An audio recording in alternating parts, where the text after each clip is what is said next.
Sa magpagpalang araw sa ating lahat mga kapatid, ating interview ng aking classmate na pastor noon. Classmate kito sa Bible School at kasama kami nag-mission doon. Nung pastor pa kami, missionary, nangaakay kami ng mga Katoliko, no? Para lumipat sa born again. So, Brother Benny, no? Ito ang pinakagwapo kong classmate sa Bible School. Kumusta ka na ngayon? Yun lang po, Brother Rosby. So, Brother Benny, gaano ba katotoo na ang Iglesia Katolika ang tunay na tatag ng Panginoong Hesukristo? O bakit ka lumipat sa simbahang Katoliko? So, magandang katanungan mo, Brother Rosby, no? Bakit ako lumipat sa simbahang Katoliko? Unang-una, direct to the point na tanong at sagot. Nung una, Iglesia. Yung Iglesia, tunay na Iglesia. Mateo 16:18, malinaw naman dyan na sinasabi ng ating Panginoon, "You are Peter, upon this rock, I will build my church." Hindi man sinasabi ng ating Panginoon na I will build my churches. Yes, tama po. So, grammatically speaking, ang ating unawain, only one church lang ang itinayo at tinatag ng ating Panginoong Kristo. Yes, yes. Only one church. Hindi marami. Nga, ang marami ng mga simbahan ngayon, nasing labasan, almost almost 50,000 50,000, no? ang reliyon ngayon sa mundo. Yes. All around the world. So, marami. So, ang tanong, sino ba ang Tunay. tunay na makapag-prueba sa Mateo 16:18? Yes. Lahat ng mga reliyon ay, Aangkin yan. ang kinay nila yan na sitas. Ah, Ang Mateo 16:18. Walang iba kundi ang Roman Catholic Church yes. with standard references. Mababasa natin yan sa mga standard references. Yes. World history. Ah, Hindi lang Philippine history. Yung Correct. ibang reliyon, Philippine history lang eh. oo. Dahil ang nagtatag sa kanilang reliyon is mga Pinoy, tao lang, yung iba, yung mga Amerikano. So, ang makapag-prueba ang makapruiba at makaangkin ng Mateo 16:18 walang iba Simbahang ang Katoliko lang. simbahang Katoliko ang itinatag nating Panginoong Kristo. Mm. Yan ang tunay na iglesia. Anong masasabi mo, Brother Benny, na sinabi nila na tayo daw mga pastor na lumipat sa Katoliko, binayaran daw tayo ng 50,000. Sabi pa yan ng mga kasamahan nating mga pastor noon. Gaano katotoo ito? Hindi yan totoo dahil wala kaming natanggap na 50,000 kahit piso nga, wala. 50,000. Kusa kami lumipat sa simbahang Katoliko dahil yung sa katotohanan, sa Yes. full truth. Dahil yung atin noon is half truth lang eh. Half truth lang. Half truth lang. Yung iba yung nakasulat sa Biblia, hindi natin sinasabi at Bible alone lang tayo. Yes. So, yung utak natin nakapokus lang sa Bible, hindi nakapokus sa mga references niya. Kung focus lang tayo sa Bible o unawain natin, logically speaking, na sino ba gumawa sa Bible kung nakapokus tayo sa Bible lamang? Yes. Pero ang author yan, hindi yung Bible yan muntas langit at nahulog at kinuha ng pastor at Inangaral. pinangaral ng mga tao. Yes. Maraming proseso. Bakit So, hindi yan totoo, aligasyon na binayaran doon tayo, kaya napilitan tayong lumipat sa Katoliko. No? yan totoo, Brother Yan yung Rosby? pambaba sa atin eh. Yan si Pastor Rosby, Pastor Bini, lumipat yan sa Katoliko dahil binayaran yan. 50,000. May narinig pa ako dyan. 50,000 na binayaran tayo. Kahit piso, wala. Oo. Open-minded lang tayo. Open-minded lang. No. Hindi tayo one-sided. Oh. Ito si Brother Minis, 2017 pa to na convert sa simbahang Katoliko. Yung gustong mga parokya dyan sa Sambonga del Norte, kung gusto nyong maimbitahan si Brother Bini, no, sa kanyang conversion story, invite nyo siya. Kasi nga po, andyan lang po siya nakatira sa Osmeña, Sambonga del Norte. No? Diyan sa Sambonga del Sur, Sambonga Sibugay, Sambonga del Norte, lahat ng nakikinig nito, so kung gusto nyong makarinig ng magandang conversion story, from born again pastor, missionary to Catholic defender, so imbitahan nyo to si Brother Bini Adolfo. Ang kanyang page, mga kapatid, is Bini Adolfo, no? Yan po, mga kapatid. Sana po, no, maintindihan nyo. Maganda talaga, no? Yung profile ko, bro, yung katabi ko si Barisco. Tabi niya si Brother Sok Polandes, mentor niya si Brother Sok Polandes, mga kapatid. Si Brother Bini ay isang pastor noon at ngayon ay mentor niya si Brother Sok Fernandez, no? At maganda to mga kapatid dahil marami siyang magaling na din ito sa doktrina, no? At matagal na din to sa simbahang Katoliko. So, isang tanong na lang, Brother Bini. Gaano ba katotoo, Brother Bini, noon sa nagpastor pa tayo is yung katawan ni Kristo ay sinasabi nating simbolo. Sa simbahang Katoliko hindi yan simbolo eh. Gaano yan katotoo? Ano bang sinabi ng Biblia? Simbolo ang katawan ni Kristo o hindi simbolo? Unang-una, babasahin natin ang John chapter 6 verse 51 to 52.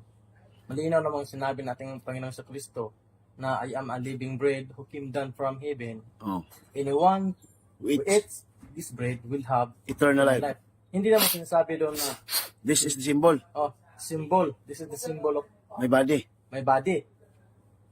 So, klarong-klaro. So, literal yung sinasabi natin, Panginoon. Yes. Wala namang apostol ng aral na Simbolo. ito ay isang simbolo lamang. Tama ka po dyan, kapatid. Kainin nyo, ito simbolo lamang. Dito, totoo ha, simbolo lang ito. Oh.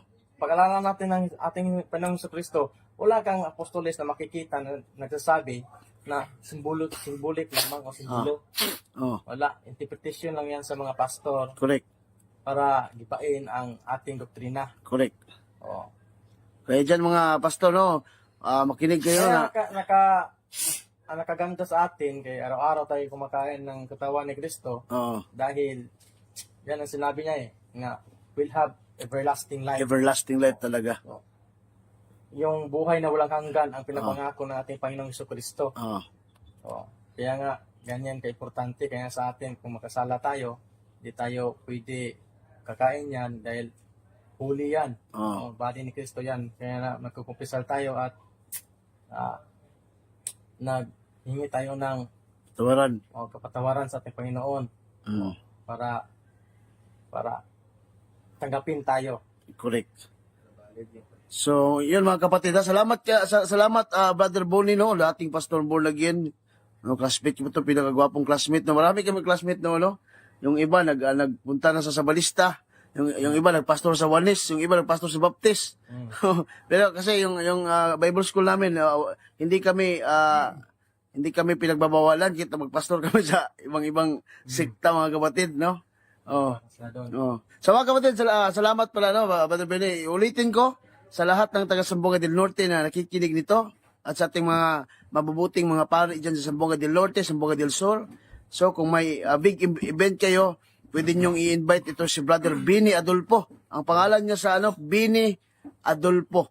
Kasama niya si Brother Sok Fernandez sa kanyang profile picture para marinig niyo naman yung conversion story niya, no? Pamborn yan, pastor missionary to Catholic dependent. Maganda po kanyang conversion story mga kapatid. At ngayon, interview naman natin itong kambal niya, no? Si Buni Adolfo, born again pastor. Ito naman si Brother Buni. Ito si Bini. Ito si Buni. Okay. Ito magaling to magtagalog. Fluent talaga to kasi nag-aaral ito ng sa Luzon ng pagkapastor. Kapatid, Brother Buni Adolfo, former Baptist pastor. Okay. Kapatid, gaano ba katotoo ang simbahang Katoliko na bakit ka lumipat at naglingkod sa simbahang Katoliko, kapatid? Una-una, totoo po talaga ang simbahang Katoliko. Mm. Kadalasan, nung ako po'y Baptist, ay tinitira namin, mga Katoliko lang talaga. Kasi iniisip namin, mga Katoliko bro, walang mga alam sa Biblia. Correct. Pagbalik ko dito, wala namang issue na bayad o magkano yung ibinigay. Yes. Wala. Kahit tanungin niyo yung mga debaters dyan, walang offer. Pagbalik ko sa simbahan Katoliko, naunawaan ko, kasi open-minded kasi ako bro. Yes. Hindi ako yung close-minded. Kahit nga ito nagdebate na kami noon Debate ako nito Hindi ako titigilan nito. Tinatanong nila dati na, bakit ka bumalik sa simbahan Katoliko? Magkano bang offer? Ganon. Maraming mga issues.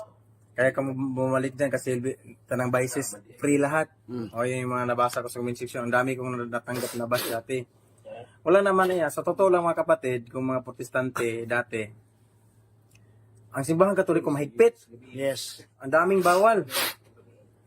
Pero tayo na tao, mayroon naman tayong Diyos Wala naman tayong nakikita na pare na nagtuturo ng kasamaan o mga bisyo. Wala. Ayaw ng pare talaga na gumawa ng kasamaan ng mga tao. Pero siyempre, ang si Satanas, ang sabi ng Biblia, be sober, be vigilant, because your adversary is the devil, who keep about seeking whom he devour. Sabi ng Biblia.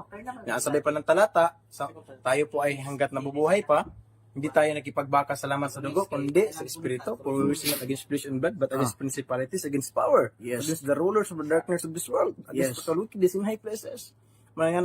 Sabi ng Biblia na beware, be aware. Beware. Mga kapatid, tayo bilang Katoliko, tayo po ay nagsiserve dito ng walang bayad. Tinanggap natin yung aral, siyempre yung magisterium, ng turo ng simbahan. Tatanggapin natin kasi tayo naman po ay under ng simbahan. Siyempre, under tayo ni Kristo, pero under din tayo ng simbahan. Correct. Kasi Kristo yung founder natin, Matthew Yes. 16:18. The word Peter, upon this rock, I will build my church, the gates of hell shall not prevail against it. Sabi ng Correct. talata. Mga kapatid, ang simbahang Katoliko, totoo po talaga from biblical standard, from biblical to reference, Yes. talagang nakasulat po talaga na Yes. si Kristo po ang nagtatag ng iglesyang na ito. Walang iba. Si Yes. Kristo ang founder, hindi tao. Ang tanong ko mga protestante, itong hamon ko, kung hindi si Kristo ang founder ng simbahang Katoliko, Yes, yan. sino Ang nagtatag. ang nagtatag? Sinong tao yon? Hindi sila mapagbigay niyan. Kung may babalik ako sa Baptist Yes. bukas. Oh. Yun ang challenge ko mga kapatid. Yun mga kapatid ha, ito si Brother Bonnie, challenge na kayo. Kung hindi si Kristo ang nagtatag ng simbahang Katoliko, sino? Anong pangalan niya? Yan. Kasi Sinong yung, tao na yun? kasi kontrahan yung mga sinasabi nila, Ignacio, si Constantine. mali yung Alexander the Great, mali kasi yung mga argumento ng mga kapatid. Bigyan nila ako ng references standard talaga. Standard ha, yung tanggap ng lahat. Yung standard reference talaga na hindi si Kristo ang founder sa simbahang Katoliko na Yes. itong tao na ito. Kung mayroong iba, babalik kong Baptist bukas. Yun na yun. Yung challenge ni Brother Bonnie, dating pastor ng Independent Baptist Church, niya naging At hindi lang ako babalik, mag-aaral ulit ako ng Bible School. alam niyo yan mga kapatid, Alam ko ilang taon yon. Tagal Ito yun. si Brother Bonnie, may mission ito bukas. Pupunta ito ng Southern Leyte. Magbibigay ng aral, turo ng doktrina ng simbahang Katoliko Amen. sa Diocesan Youth Convention nila sa Diocese of Maasin, mga kapatid. Pupunta ito sa Hinunangan, Southern Leyte. So mga kapatid, sa gustong mag-invite, kang Brother Bonnie Adolfo, i-search nyo mga kapatid, Bonnie Adolfo. Pwede kayong makinig ng kanyang magandang conversion story ng mga aral at turo ng simbahang Katoliko. Ito si Attorney G1. Ito yung mentor na pinagwapong mentor namin, Attorney G1 Paisunes. From versus Veritatem Pro Veritatem, Alam niyo yun, kapatid? So yan mga kapatid, ha? Amen. Dapat sa gusto mag-invite lang sa kanya, invite niyo mga kapatid para naman makarinig kayo ng mga aral at turo ng simbahang Katoliko. Huwag niyong kalimutan. Ito din si Bini Adolfo. Yes. Invite nyo din to. Kasi Siya ang may-ari sa Believers. magaling din to Matagal na tong apologist. Kasama ko to dati. Magaling to mga kapatid. Hindi kayo magsisisi pag kita nyo invite nyo, especially sa mga recollection, especially sa mga apologetics or orientation. Magaling to sila mga kapatid. Itong baka magtaka kayo makamukha sila ha. Ito yung impostor mga kapatid.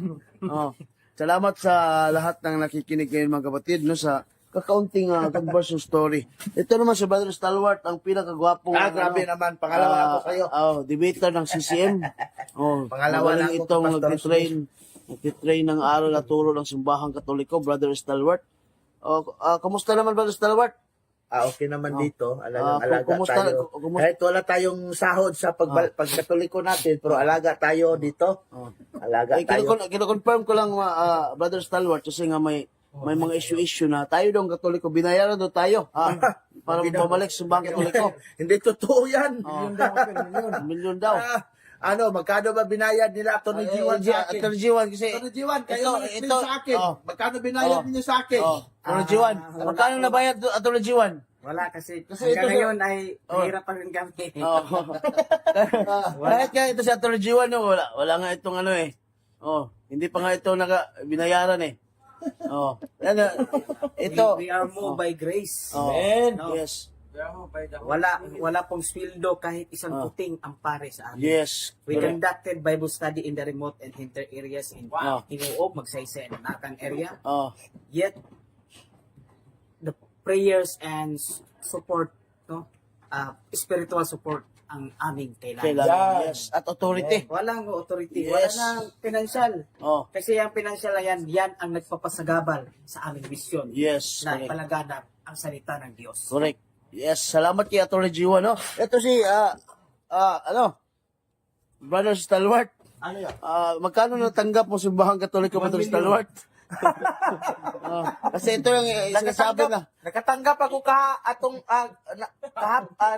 Ano ba talaga? nung araw. Isang araw. Miyerkules, nakatanggap ako ng GCash 2.5 pamasahe Yun sa pala. bangko. Pamasahe lang. Pamasahe So, yun. hindi ka binayaran. Hindi yun bayad. Hindi yun bayad. Hindi yung pamasahe lang. Hindi mo kami magkapunta dito, wala pamasahe. Oh, 2.5. Tapos may 2.5 pa, kukunin pa namin. oh. Yan, yun. Hindi bayad yan. Nagtaka nga ako, Pastor Rosbe. Oh. Tayo mga Katoliko, pag may debate tayo, ang daming tumutulong sa atin. Correct. Sa kanila. Ang daming nagpo-sponsor sa atin. Oh. Pero sila, yung mga kalaban natin, magpa-sponsor pa sa atin. Correct. Tapos, sabi nila, may sweldo sila sa kanilang trabaho. Tapos, may sa simbahan nila, sinisildo. Sana yung mga mayayaman sa 70 Adventist, bakit hindi kayo tinutulungan? Correct, correct. Kahit pagkuha ng referee, sino nagbayad ng referee? Ng moderator. Ayaw nila ng abogado. Gusto nila yung iba. Kuha tayo, sila hindi sila magbayad. Oh. Sana yung mga kasama ninyo, mga mayayaman, hindi nag-sponsor sa Diba, inyo. libre lahat sila. Lahat libre ay. Oh. Pamasahe Tanggap lang linis lang sila. Tanggap linis. Hindi, pamasahe lang nila, hindi na libre. Grabe naman Pero talaga. sila maasin sana. May pamasahe sana yun at saka allowance. Oo. Ibibigay sa kanya. Oh. Oh. Baka sabihin ng bayad naman yun. Ay, hindi yun bayad. Oh. Tapos may accommodation pa. Saan ka makakita ng papatayuin ka lang, negative ka lang, ipapahayag mo yung aral mo, tapos may accommodation ka, may pamasahe ka. May hotel pa. Yung hotel. pa, may allowance. Yan libre. yung tunay na nasa Panginoon, napaka, anong tawag yan, napaka mapagbigay. Oh. Oh. Grabe no, sponsor yun ng Sir Arns eh. Si Sir Arns, grabing tao yan. Ah. Grabe talaga si Sir Arns, si Tatay Dodong, grabe. Yung mga Katoliko. Mali kami sa pinag-akala namin noon na na mga Katoliko hindi madamo. So, salamat tayo sa mga Katoliko Salamat tayo. mga giver, no? Brother Stalwart. Tapos ang nagtataka kami, ang daming mayaman sa mga Protestant. Bakit hindi tinutulungan nila yung mga mayaman? Tinutulungan lang naman manira. Pero hindi tinutulungan sa financial. Kasi ang Katoliko nagsusupport yan Dahil alam na sa mission niya ng Panginoon Oh. Pero ang totoo, hindi tayo binayaran. Yan yung Walang totoo. bayad yan. Oh. Grabe, heart mo. Kasi nga, di ba, Brother Stalwart, malaki-laki ito malaki itong katawan, malaki itong binayad ito Kaya lumaki, Salamat kami lalong-lalo. sa CCTN kasi pinapasahian kami sa bangko. Kung wala pa masahe sa bangko, Tatay Dudong yan, Tatay Dudong. Hindi kami makabalik, makauwi doon. Tatay Dudong yan, pasalamat tayo kay Tatay Dudong, no? Tatay Dodong. Tapos yung mga kaibigan natin dyan, hanapin nyo yung network ni, pangalan sa network ni Tatay? CCTN. CCTN network, sa 27. internet. Pill product yan sa kanya. Pill product pala. Anong nasa pill product pala? Mga internet, cable, mga ganyan, wire. Doon kayo bili. Mga dito. Bili kayo doon, pill product pala. Kapilan dito din. Salamat. So mga kapatid, no, yun, pinapalinaw ni Brother Stalwart kaya hindi talaga totoo na binayaran kami. Huwag kayong gumawa-gawa ng imbento. Kasi nga po mga kapatid, kami po ay voluntary po kami dito sa simbahang Katoliko upang maglingkod, no? Kung may magsusupport sa amin, no, kanila yung Wala bayad. Bakit kami bumalik sa Katoliko na walang bayad? Kasi alam namin na pag mamatay kami, yung kaluluwa namin, hindi man kami dito sa langit, mapunta sa purgatorio. Ah. Tapos yung kaluluwa namin sa purgatorio, pag mabayaran namin yung mga maliliit na kasalanan doon, makaakyat na kami sa langit. Correct. Oh, kayo, mamatay kayo, sabi ninyo, walang purgatorio, langit, impyerno, ang makasalanan, hindi man malangit yan, Ah. hindi makaakyat sa langit, saan kayo punta? Mag-uot kayo sa impyerno. Mag-oo talaga. Mag-uot talaga sila doon. Ah. Oh. Ano ba yun? Magsiksikan. Ah, magsiksikan. Mag-uot pala. So salamat Brother Stalwart, no? So, sila ay mga galing sa iba't ibang sikta, no? Mga ngaral sa iba't ibang sikta. Si Bro Stalwart sa Seventh-day Adventist, yung kambal ay sa born again at sa Baptist. No?